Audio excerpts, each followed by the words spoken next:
Welcome back in Builders. This week we're taking a look at Midgard, Age of Man.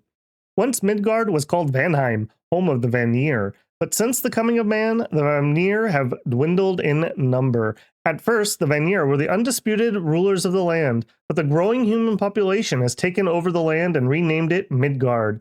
Only a few Vanir survive, but their magic has not yet departed the land. The Vanir are sacred to the human population, and the few surviving Vanjarls carry great influence. The humans of Midgard themselves have become altered by the ancient magic of the Vanir, and the skin shifters are more common than they once were.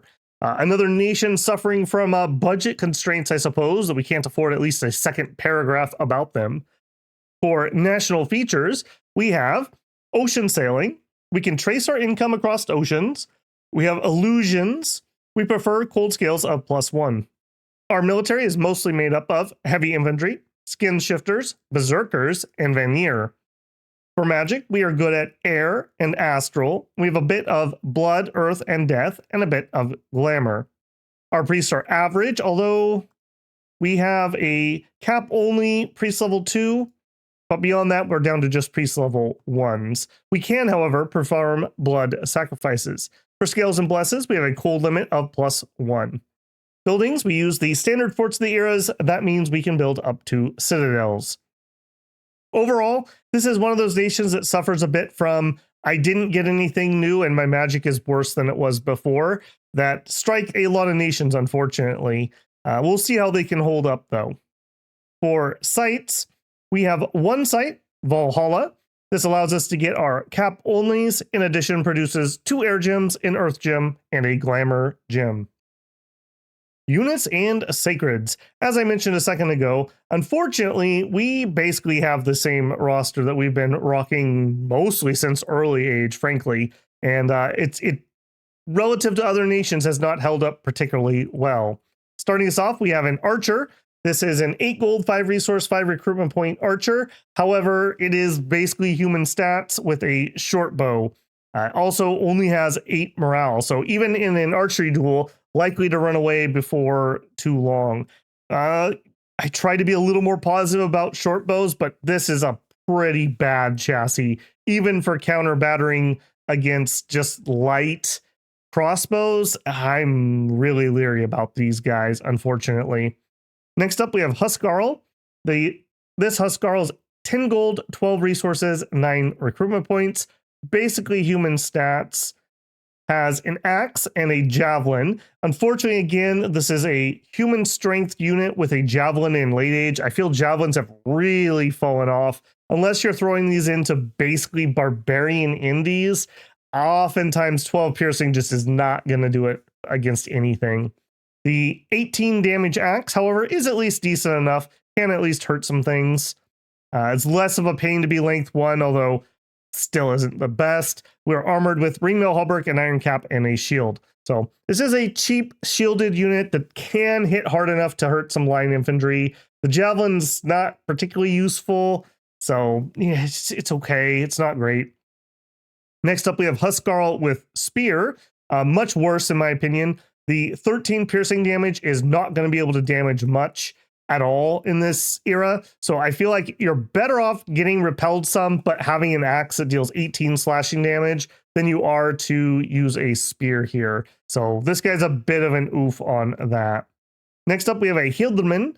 This is at least a better attack spear, so I suppose it could maybe get some repels, but well, I'll also give him, he has 16 protection, it's 15 on the body, 18 on the head, does have a shield. So as maybe a line troop, this would be okay, especially if you're fighting somebody that they could get some repels on, but they're not going to be doing much killing at all. So it's a line to buy time, not to actually win, and that's not a great place to be, frankly.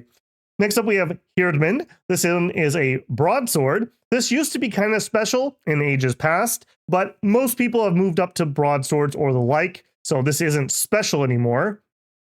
Same 15 protection on the body, same gear essentially. This is fine. I do like the 12 attack, which is nice, and it is 16 slashing, so at least it's up to par for line troops, I would say. This is all right. Not paying for a javelin that's not going to do anything also, which is kind of nice. Ditto with that last guy. Next up, we have a good unit, the Einhir. This is our Berserker unit. Now, of note here, we are moving rapidly up the cost. This previous Hilderman was 12 gold, 22 resources, 14 recruitment. The Einhir is 25 gold, 21 resources, 31 recruitment points. So you're paying a bit of a premium. This is kind of an elite troop. We do have better than human stats finally, so that's at least something going on for us. For protection, we have 15 on the body, same gear we've been looking at. We've dropped the shield though, and now we're dual wielding a broadsword and an axe. Good damage here, 18 slashing and 20 respectively, 11 and 10 attack respectively. And assuming you can take a hit and not die, Berserker 5. That's pretty crazy amounts of Berserk. So you're going to go up to 16 attack and 23 damage on that broadsword. These guys are kind of blenders. Now, you are going to have to find a way to keep them alive, though. No shield, nothing to protect them from incoming bolt fire from crossbows, eating a lance from a heavy cav, or the like, or even just the standard line troops of the era generally want to be hitting at least 16 protection. So they're not like particularly heavily armed or anything. However, the damage output of these is really good. 6 attacks, high quality, high strength attacks out of a square is nice. And you have 3 of them in a square, so good for point buffing, which is something that we are actually kind of good at. So overall, this is probably going to be your main troop. We're going to look at another guy here that maybe could give him a run for his money, but I kind of feel like they have different roles. That is the Skin Shifter. Note this Skin Shifter is a recruit anywhere. In previous ages, I believe he was cap only. Correct me if I'm wrong on that. 25 gold, 7 resources, 36 recruitment points. Better than human stats again. Good morale. Actually has regen, and it doesn't show here for some reason, but does have a second shape where he turns into a werewolf. So you'll have bite, claw, claw attack on that. Not sacred or anything. Has furs and a fur mask. So not particularly protected with only 6. Again, this is a good weapon. It's a great sword. Length 2, 11 attack, 24 slashing damage. So you're going to have less attack density if you're using these guys over Einhirs. And if the Einhir goes berserk, his damage is almost as good, and he has double attacks, and his attack is going to be so much higher, he's not going to miss nearly as much. I find these guys most useful in expansion because they're going to be able to survive getting shot with a bolt, getting a lance to the face, and being able to regen in that werewolf form. And yeah, maybe they get maimed, but at least you can get several battles out of them. But I do think that the offensive value is probably better spent on Einhir. So just food for thought on that. I'd start with these guys, or maybe some of both, because more recruitment points by a lot than resources. So if you run out of resources, maybe reallocate a little of them over to getting some Skin Shifters. Finally, we have our Sacred, the Van. This is very much the same guy we've seen throughout the ages. He has pretty good stats, actually, including a very nice high defense. Is Sacred, has stealth, has glamour, which is going to be mirror images, and is a skilled rider. Has a light lance, but note, 12 attack, 14 piercing damage. After your initial hit, not going to be enough damage to really be good. So perhaps upping their damage, whether through straight up or a weapon bless or blood surge, very important, I think, if you're going to focus in on these guys. They also have a javelin. This is nothing but a detriment. Oftentimes they'll kill like one troop and then they'll stand and throw their 2 javelins, which do nothing and just waste their time. I really wish these guys could be told to drop the javelins and leave them at home. Armor-wise, we were rocking 12 on the body and 16 on the head. We do have a shield. However, as usual, we're let down by the Fey Horse. It does have poison resistance, is of course stealthy, has its own glamour, has true sight, is smart, is disease resistant, I suppose, but no armor. Just literally nothing. I guess it's nice that we're not paying for like leather barding that doesn't do anything, but conversely, he's only got 22 HP. A lucky bolt could maybe even kill this guy. 2 definitely. So if you want to use these in any real fashion, I feel like the most important thing is probably to try to get them some kind of defense, but they also need something to help their offense a little bit. So hard skin, bark skin, invulnerability, strength of the earth and its cousins, blood surge, maybe a weapon blast. I'm not sold on that. We do have some summonable sacreds in the Valkyries. However, these are very hard to bless, and they are summoned via combat spell, not ritual. So I don't know about that.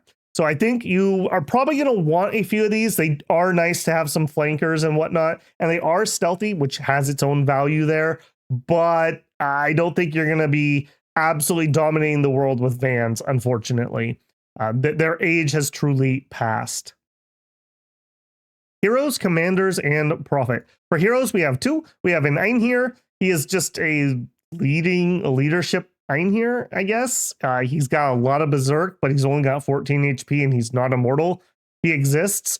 We also have a Vanheim. This is similar to Ages Past when we had more magic.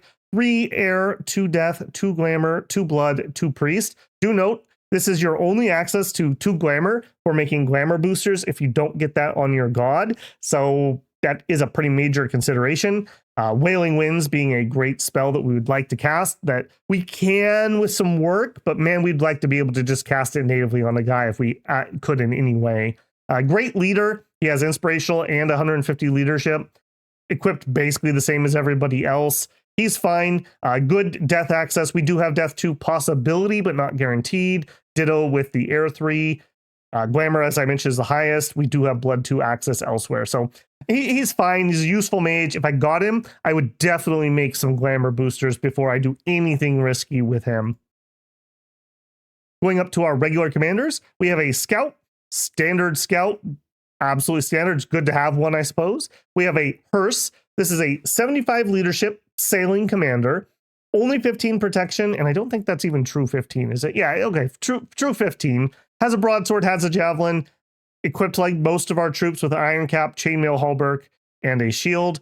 Overall, I'm not excited about this guy. I guess he could help ferry things around or build a fort.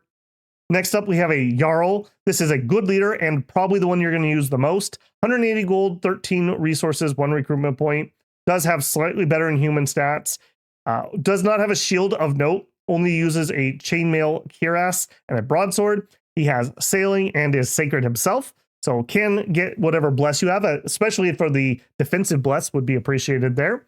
Overall, not even wearing a helmet. So man, he is likely to take a bolt and get himself killed, unfortunately. But he is the best leadership that you have. Next, we have a Gode. This is a priest. He's a priest level 1, sacred himself for 65 gold. It's fine. Next, we have a Volva. This is a great mage. 145 gold, 1 resource, 2 recruitment points. Slightly bad stats, being just kind of a almost middle-aged woman, I suppose. Has 14 magic resistance, 10 morale, 116 gold upkeep for only 9 research. Is not efficient, but as a mage, an Astral 2 mage, ching, I like that. I like that a lot. Astral 1 would also be good, but Astral 2 means we can do things like some nice cheap body ethereal, and then switch over to like Starfire or Mindburn very effectively. They also have a Fortune Teller 10, so maybe we take a little bit of a misfortune and have these try to counter the bad events. They also have Spirit Sight. Do note they are 37 and their max age is 50, so they're not old. So that is nice there. Yeah, their stats are fine. I mean, mages are going to die if they get attacked, generally speaking anyways, and this is a good pathing. Note that something like Power of the Spheres could take you up to 3 astral, or Light of the Northern Star could take all of their Volvas up to 3 astral. Very, very nice there. Good, just very straightforward mage. Astral's a good path. Good choices for spells. Body Ethereal is nice. Yeah, just good to have here. Not overly pricey. This is fine for what you get. It's not like a deal or anything, but it's fine. The upkeep's a little high, but again, it's fine. Next, we have a Golderman. This is an interesting mage. 265 gold is kind of pricey. Slightly better than human stats. 14 magic resistance, 12 morale. Does cost 212 gold per year. So the upkeep is a little spicy in my opinion. It's because both these mages aren't sacred. Guaranteed air 2 and has separate 100% chance to get air, earth, death, blood.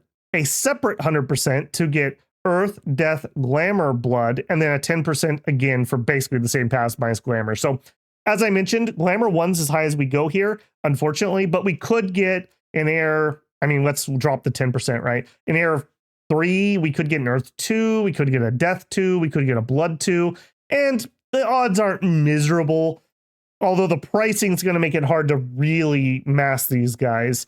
My opinion, their main use is going to be doing a couple misforms and then switching over and doing probably some lightnings or something. These are shapeshifters. They do have regeneration, and I believe these turn into wolves. I haven't verified that now that I'm thinking about it, but I'm pretty sure they shapeshifted the same thing, which is nice. It just helps them if they do take that bolt, they'll go to wolf form and not die immediately. As mentioned, that upkeep is quite spicy for what you get, so we don't really have great efficient researchers in these two mages, at least. Next up, we have a Vanhurst. This is a cap-only mage. 9 research for 80 gold. So this is efficient. However, I'm not in love with these paths. Air 1, Glamour 1, Priest 1 with only 9 research. So yes, you are efficient. So if you're looking for a chassis to drop an Alquill on, this would be more efficient to do that. But if you need to turn them to war, this is not very good pathing for doing that, either thugging or as a combat mage. And they don't have blood or astral, so they can't get in and support anything. Overall, bad horse, okay chassis, but pricey for what you get. For that same price, I would definitely take a Gelderman, frankly. Finally, we have a Van Jarl, again, cap only. Now, do note, not slow to recruit. I'll give him that. However, 440 gold is a steep price. 13 research at 162 is not efficient. Comes in with Air 2, Glamour 1, Blood 1, Priest level 2. So this is our source of Sermons of Courage. Also note, because we have the blood, we can get into communions and go up. It's a darn shame that these guys don't even have just a chance of getting blood, because this is cap only, right? You can get 1.5 of these per turn. If we wanted to Sabbath up, which is already kind of annoying having to build Sabbaths and carry blood slaves around, that also means we're going to be using relatively inefficient blood hunters to get those blood slaves. You would need 4 of these guys. No, you need 5. 1 master and 4 slaves in the Sabbath to boost him high enough that he could cast Wailing Winds. And Wailing Winds is something we'd really like to do. It's a darn shame it's so bloody hard. If you can make yourself at least 1 glamour booster, then you could start thinking maybe like Twilight your way up to it, or with the booster you're at 2 with a small 2-person Sabbath that takes you to 3, and then you could get into it.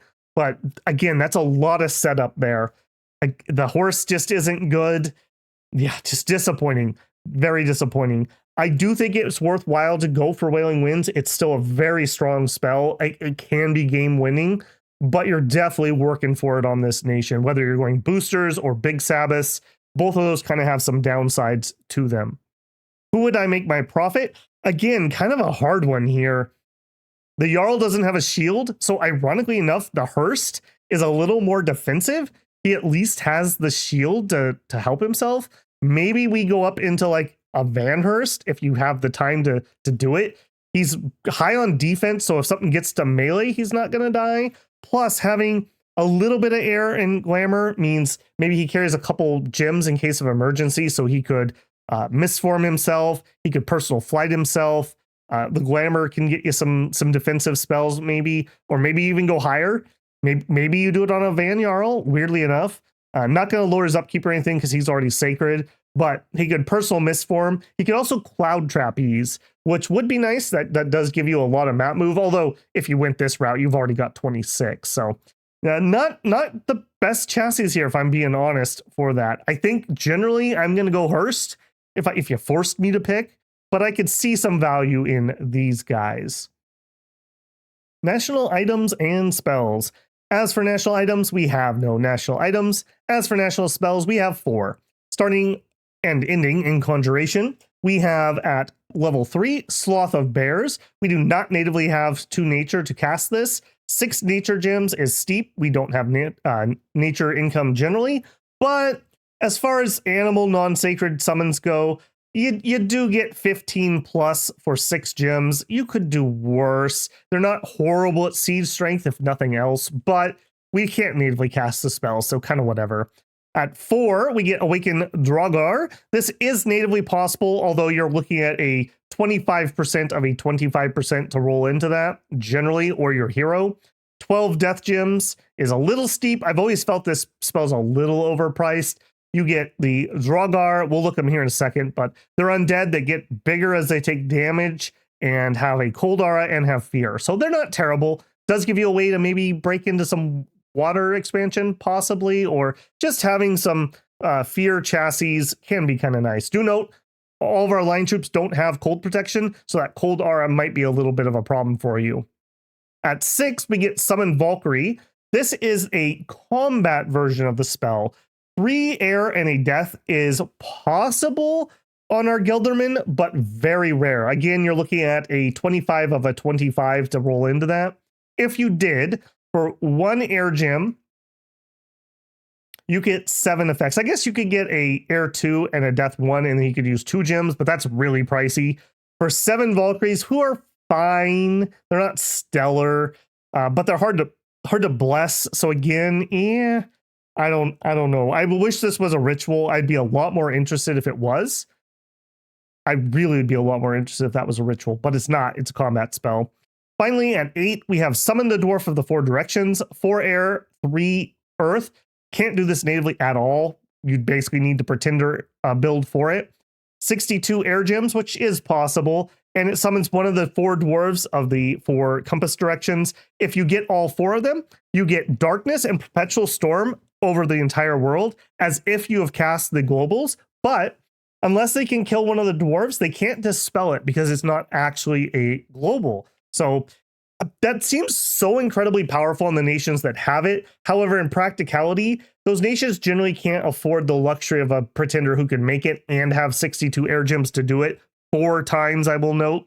So I think that's a bit of a skunker spell, frankly. What magic are we going to be doing? Well, we have Astral 2s and Air 2s that are pretty much guaranteed. What that screams to me is Alteration. And we are going to be rushing, frankly, Body Ethereal and probably Mist Form. Both of these can be point buffed. We have the beautiful Berserkers and we have the Skin Shifters, both of which will really like these blesses. I especially like Mist Form on the Berserkers. The ideal is that you take 1 point of damage and go Berserk. And now you have hopefully a ethereal, mist-formed blender doing 2 high-quality, high-damage attacks, being very, very hard to hit, with still having 16. In fact, actually, their protection is going to be higher because they're going to get the natural. So it's probably going to be 19 or 20-ish once they're Berserk. Very, very nice here. Beyond that, we do have a little bit of glamour, although it's mostly glamour 1 if you can't get boosters. So things like mirror image or maybe blur. Blur is another buff that we can do. This is less useful on your Berserkers because they're going to lose 5 defense. They only start at like 8 or 9 when they go Berserk, but the Skin Shifters would be a little more into the blur. Beyond those, I do think you would want to think about going up to Twilight if you are going to have the ability to make boosters. Twilight would help get your Glamour 1s into Glamour 2s, which are much more useful in combat. Beyond those, in Evocation, as previously mentioned, at 7, we have Wailing Winds. This requires Glamour 4 and 2 gems. That means you must be at least Glamour 3 and spend 3 gems to be able to cast it. So not something we can easily natively do. We could Sabbath up to that, but it's going to be a big Sabbath with cap only, kind of overpriced mages, frankly. I do think this is something to think about hard, though, because beyond this, we have okay troops and okay mages in an era of mass crossbows, amazing troops, really good mages. So I think the Wailing Winds is nice. Plus, Wailing Winds plus some nice shock hits from getting smacked in the face with either Skin Shifters or those Berserkers is the recipe for a good rout. And you would definitely like to rout your enemies off ASAP if at all possible. Beyond that, air magic is kind of going to be your friend here. Either Lightning Orb, watch out for the friendly fire that's going to do. Cloud of Dreamless Slumber, again, with some work, you could maybe get a booster or a Twilight, and then you'd have lots of mages who could spam this. Pretty nice. It's air effect 3+, nice big cloud on that. Could be pretty useful there. Magic Duel, we don't have the best Magic Duelers because we ideally want astral ones, but if you need it, you need it. And we can spam out those pretty effectively. So that is an option. Arcane Bolt is another one. It's an AoE one with good range, and it's 10 plus magic, or excuse me, armor negating, but only on magic beings. So in the right circumstance, if you're fighting somebody that's summoning in Nagas or something that's a magic being, this can be pretty devastating against some targets. Beyond that, Starfires. Again, I think this is overlooked sometimes. This is not a bad spell. Range 35, it casts fast. It's got some bonus precision. You get 3 hits from it. Yeah, it's only 5 plus, but it is armor negating and there's no save on it. So that's not terrible, especially into big clumps of units. So you're getting like all 3 of your hits. That can add up pretty fast. And our Vola are going to have Astral 2. So they're only going to have 10 fatigue each. So they can cast that for a really long time. Beyond those, we do have a little bit of Earth. Earth is not going to be good for us, but if you luck into an Earth 2 and can get some Earth boots rolling, the obvious armor buffs and strength buffs and damage buffs, etc., are great.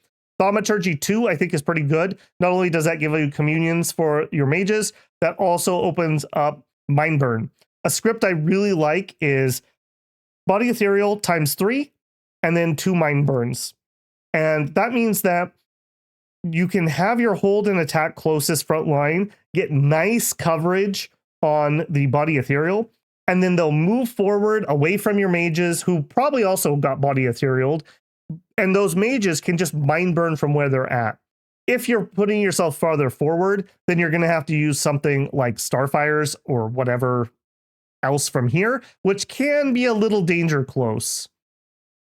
I should also call out, because we have Astral 2s easily spammable, Solar Rays is very doable. This is very anti-undead and a really nice anti-undead spell. So really good for taking out Lemuria ghosts with Solar Rays. Other than that, construction is going to be pretty important for you. If you did take a pretender that can make booster items, Earth Boots, the Glamour Helmet, very nice. Maybe the Air Booster, but again, you're going to have your pretender do that most likely. So that's a little harder to do.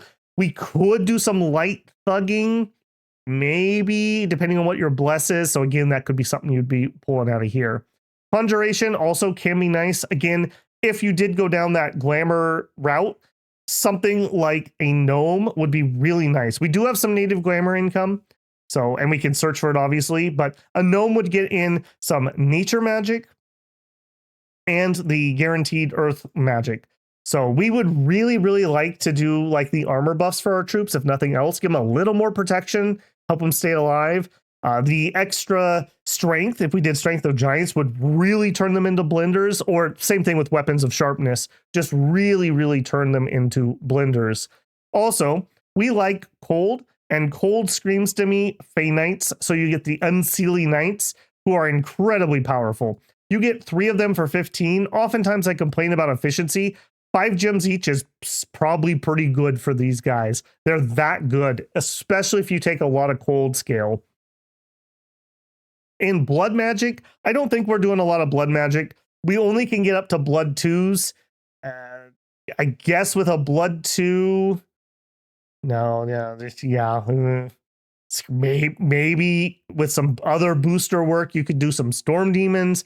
We're not very good at blood searching though. So I think if I got blood, I would put it into items or I would put it into Sabbaths more than I'd be looking for anything here. Yeah, unfortunately. Okay, let's bring all that together. Midgard is a nation that has not been able to progress very much, and in fact, in many ways, has kind of regressed on their magic side.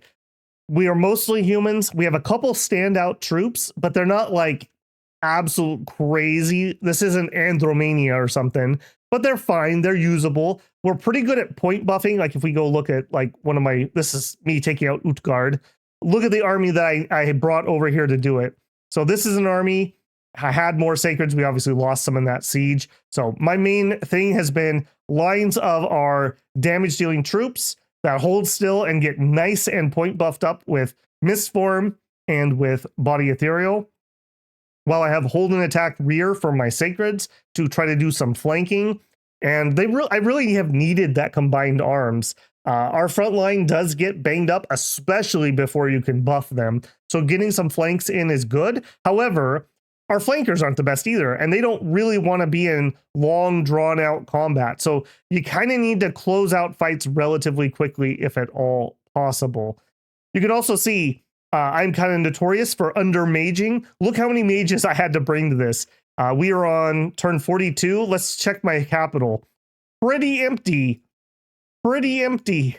Pretty empty. I've got several different armies going around with a lot of mage supports, especially the Astral 2s I've really focused in on.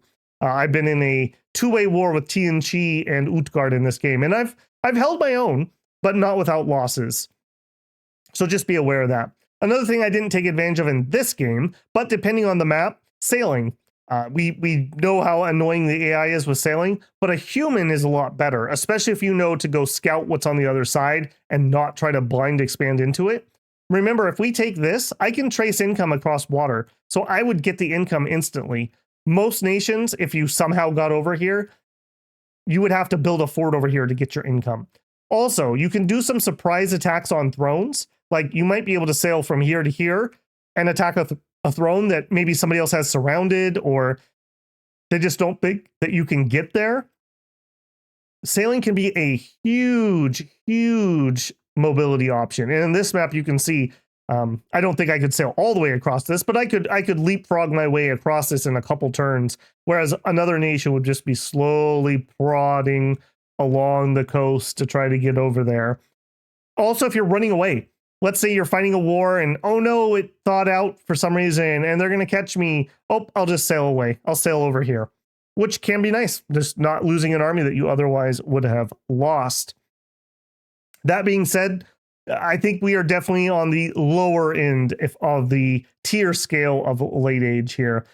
These troops used to be absolutely amazing in earlier ages, and they're the same, but everyone else has learned and adapted a lot more, unfortunately. Let's take a look at some pretenders. Pretenders and scales. For scales, we get a +1/2 cold, which is fine, not stellar. Remember, our troops are not particularly cold resistant or anything. For choices of pretender chassis, we're okay. This isn't like stellar, but we have lots of usable ones.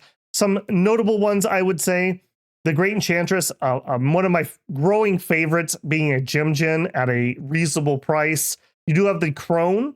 I don't know why you would particularly care about her. We do have the Great Sage if you just want to do research rush. We do have the Eldest Dwarf, an 80-point chassis that does have Mastersmith. If you wanted somebody to be a rainbow and be able to craft, he would be a good choice for that. We do have the Svartolf Mastersmith. Remember, he shapeshifts into a Lanomer. This is his pathing here, but he gets those paths when he shapeshifts. He is pricey at 260, but I do like that he has Dragon Mastery, so you can do some extra Drake summons or something off of that. He can be interesting. Frostfather, this is one, again, if you want some of these, like maybe you're going to go Air Shield, he would be an okay chassis for that, pretty cheap at only 100 points. I don't care for the Bee Queen, just it's a invulnerability 15 is just asking to die, 25 HP, junk chassis, junk. This needs to be at least 25 before we're even interested. Going up to Dom 2, we do have the Lanomer. If you don't want to do the little dude, this guy is fine. Remember, he is very poisonous, so he's not going to go well with your other troops. Son of Fenrir can be pretty good. Comes in with some Sacred Wolves at his side. Depending on your bless, like what he really wants is regen, mostly. Which your other guys are kind of whatever on, but he can make things work. Earth Serpent, if for some reason you just want bare bones, hard skin, I want to go underwater, we're going to look at a Draco Lich. The other dragons, maybe. I think the Draco Lich, though, being 40 points cheaper is just really hard to beat, and our Sacreds can make use of Stygian skin. Ghost King, Master Lich, not my favorites personally. Going up to Dom 3, we do have some of the Norse Titans. I will call out Asnasia, can be all right. These are decent paths. Give her at least Air 2 so she can Cloud Trap ease. is pretty nice. Again, I would probably try to get Glamour 2 on this chassis so I can make Glamour boosters and then 2 taste from there. So she'd be okay. Allfather, some people really like him. I've never had particularly great luck with him. Keeper of the Bridge, again, maybe you find this good. I don't know what we're making here, though, with those paths. The Divus of the Sun is a gym gen. She does 2 fire gems. We don't have anything particularly fire that we want to do, but maybe you've got a plan specifically with her and fire gems. If you were going to go that route, maybe try to summon flame spirits or something. I don't know. I'm not super into that one. We have Aznja. This one is a disease healer. She also comes in with Nature 2 and Glamour. Again, I just feel these are so overpriced. I wish we had the Water Nature Gym Jenner. Going up to Dom 4, we do have Irminsul. I do like Irminsul. He gives you a site in your capital, even if he starts imprisoned, which gives you a nature income. Not something we're particularly good with, though, and I don't know what our bless would be. Just regen on like a dormant, maybe? I'm not super into that. Idol of Sorcery, very good chassis. Again, though, like, I don't know if we can afford to go heavy into scales. We have that problem where our scales troops are fine, but it's really hard to get the ball rolling. In the practice game behind you, I bounced twice off of kind of a bare bones province. It was garbage, absolute garbage expansion. Having a expanding pretender will get you over that initial hump, get you into those good scales troops, and get you out and expanding. You're going to need territory because you're going to want gems, and you're going to need the income for those kind of pricey troops and pricey mages. Beyond those, Monolith here, maybe. I do think there's something to be said about magic weapons. We don't have any magic weapons in our roster, and that's a pretty distinct weakness. This is a way we could get it. What else you would get with him, I don't know. If you were only getting magic weapons, I'd probably just get a Great Sage, frankly. We have Sacred Geyser. Again, a chassis I like, but I don't know what we're doing here. Like acid weapons, quickness, I don't know. If you are really into the blood, maybe a blood fountain helps you out there. But again, yeah, I'm just not certain on that.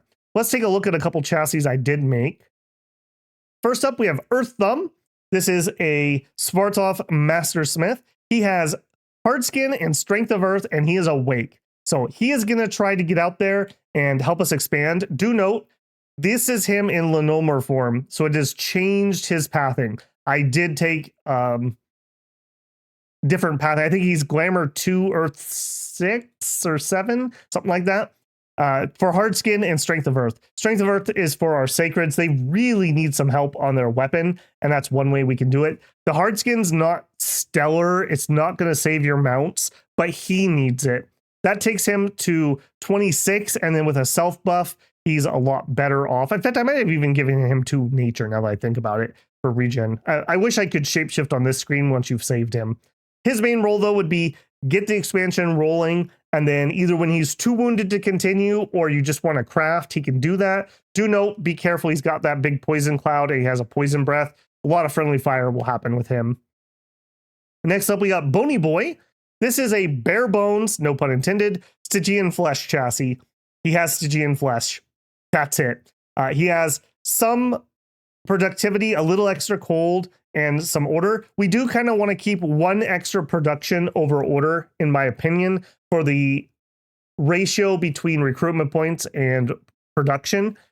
He does have a good amount of dominion, so that is rather nice for him. He can kind of sort of expand. He has 20 invulnerability, which isn't really enough to get good expansion going. It's okay. He does have fear and a breath weapon, though.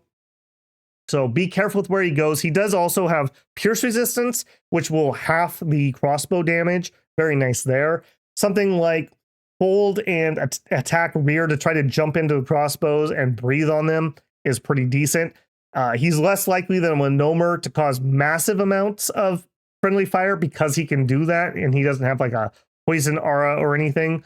But beyond just the initial expansion, Stygian flesh is okay on our sacreds, but it's not stellar. It also really doubles down on being countered by magic weapons. If you have Stygian Skin, you have Body Ethereal, and you have Mist Form, all those people would love to hit you with magic weapons, and that you're just kind of like making them do it with this.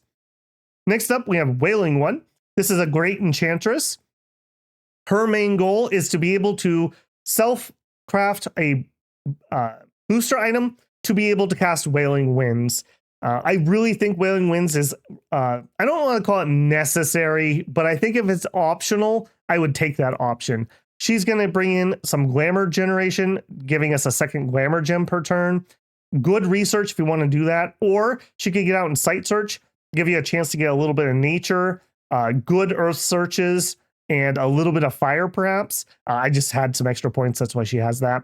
I took double strength of earth and low light vision. We may actually consider doing twilight, and this would let our sacreds just have the low light vision to ignore that. In addition, the double strength of earth takes our light lance up to 16 piercing damage, much more usable in sustained combat. So her main goals here would be craft a whole bunch. She can make thistle maces, she can make earth boots, she can make flying boots, she can make glamour boosters, just all kinds of goodies here. In the game that we saw earlier, she mostly site searched and then stopped and made herself a whole bunch of gear before heading in to do Wailing Winds in some of the combats. So I like this chassis a lot. The Gem Gen I value very highly. And yeah, just a awake research, which the early research does help.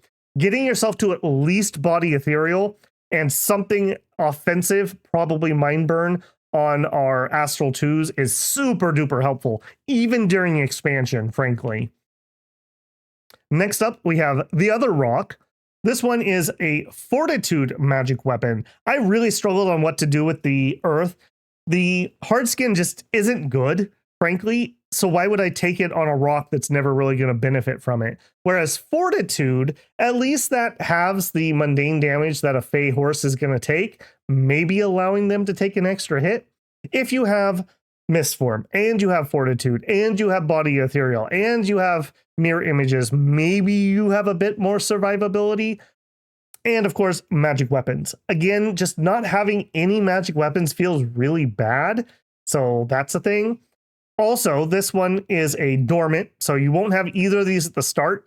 That hurts a lot, frankly. It does hurt a lot. Once you do come in, though, you could do some big earth globals, and you do have the ability to do some teleporting around if that is needed.